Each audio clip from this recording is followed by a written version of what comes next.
videos. Today we are going to see the game between Russian number 1 and Chinese number 1, Jan Nepomniachtchi versus Ding Liren. The game started with e4, e5, knight f3, knight c6, d4. This opening is known as Scotch game. White tries to create pressure on the center directly. Black captures on d4, knight captures on d4, knight f6, attacking the pawn on e4. Okay, white can defend the pawn by knight c3, and there is bishop b4 and all sorts of different kinds of positions.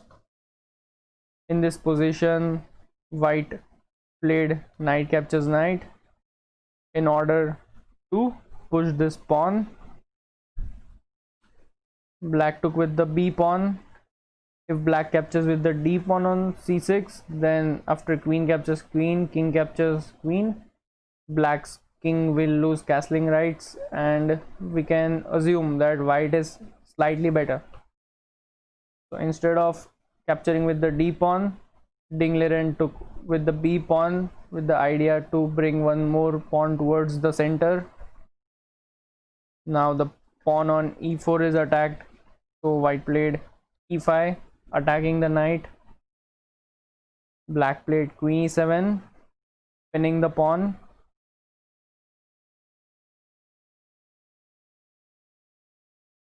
So you cannot capture this knight because of the pin. The king will be in check. White unpinned this pawn by queen e2, blocking the line of the queen. Now white is threatening to take on f6 the knight, so black defends the knight by knight d5, bringing the knight into the center. Good move. White played c4, again attacking the knight on b6, on d5, sorry. Black played bishop a6, again pinning this pawn. You cannot capture the knight as you lose the queen. Instead, white played b3, h4. Okay, in this position, the main line is b3, trying to defend the pawn. The main line continues g6 with the idea to develop the bishop to g7 and attack the pawn. So white protects it with f4 in order to move the queen away. Bishop g7 developing, queen f2. Now the pawn is unpinned, and so white is threatening to take on d5. Knight b6, protecting the knight. Bishop a3, attacking the queen. Queen e6, knight d2, and this is another theoretical position, and both sides can play on here. Instead of b3, here Jan Nepomniachtchi played h4. This is a very interesting idea, and it has not been tested a lot of times. The idea is to bring the rook on the third rank in order to create some attacks. Black played f6, attacking the center, and white, in the spirit of h4, sacrificed a pawn by rook h3 with the idea to control the third rank and maybe sometime come on any of the square. Pawn captures e5. Okay, now white develops bishop g5, attacking the queen. So black self pins himself, but he also protects the knight. Sometimes it can be dangerous, so he plays knight f6 and rook e3. In this position, white has sacrificed a pawn for some temporary activity. The pawn on e5 is attacked, so black protects it with d6. White played queen f3, again capitalizing on the initiative he has, attacking the c6 pawn. Black protected it with e4. If rook bishop b7 is played, then white was planning to play rook b3, attacking the bishop, and to defend the bishop black can castle long. And this is again a very interesting position where white has full compensation for the pawn for this weak king, and white can just develop knight d2, and it is a very complicated position. Instead of bishop b7, black played e4, attacking the queen. So queen retreated. The rook cannot capture on e4 because simply queen will capture it. So after e4, queen came back to d1. Now white's idea is to capture the knight and maybe take this sometime. If black plays h6, let's suppose, then white has a very nice tactic on his end. Bishop captures f6. He captures f6. If you take with the queen, then the pawn will be lost. And if you capture with the pawn, there is queen a4. And if bishop b7, then white has this fantastic rook move, rook b3. And now black is in serious trouble. We can see the advantage of playing h4 and trying to bring the rook on the third rank.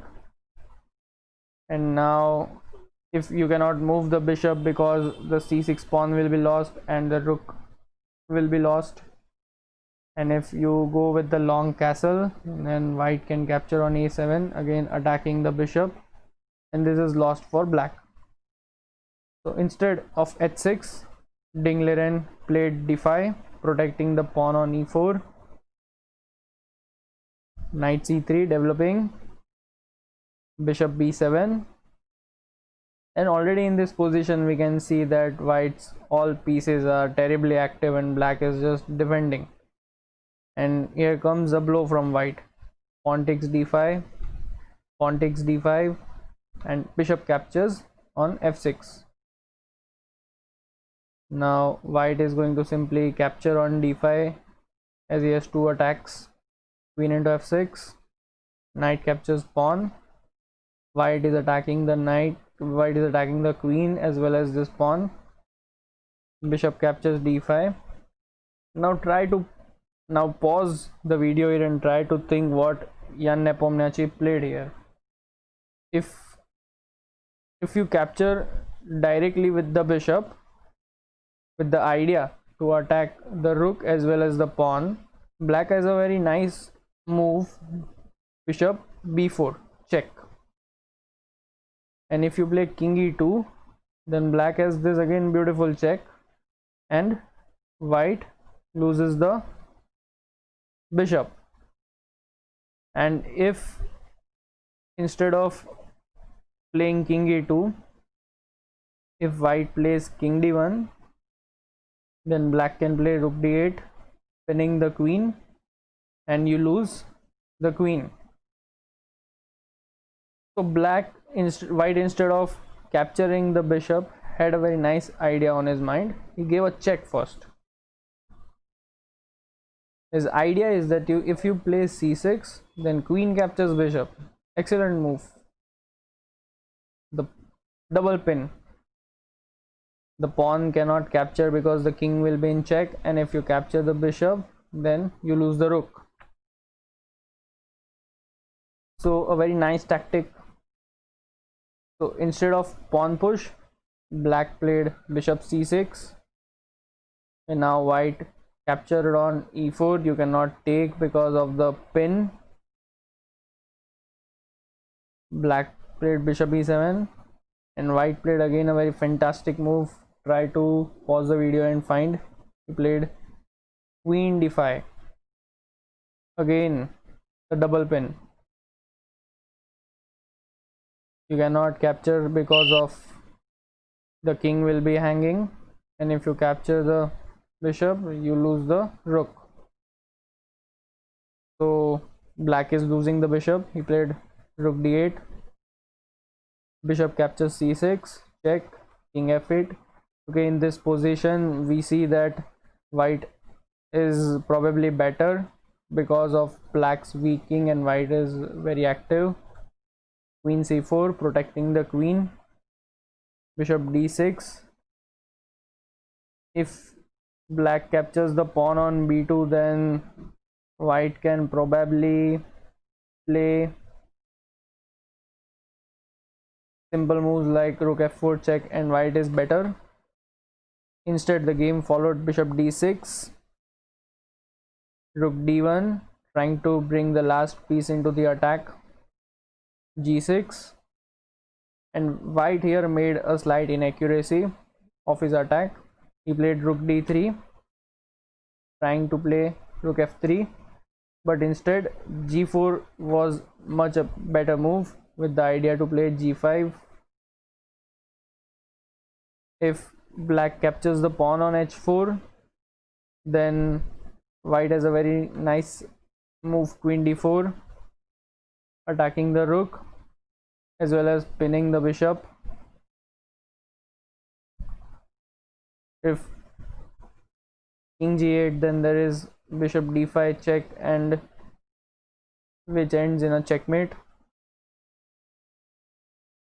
So g4, the idea of g4 was nice with the idea to push g5, and one more variation, if king g7, then white can just bring one another pawn into the attack, and if you capture the pawn on b2, rook takes d6, rook takes d6 and rook e7 will again lead to checkmate.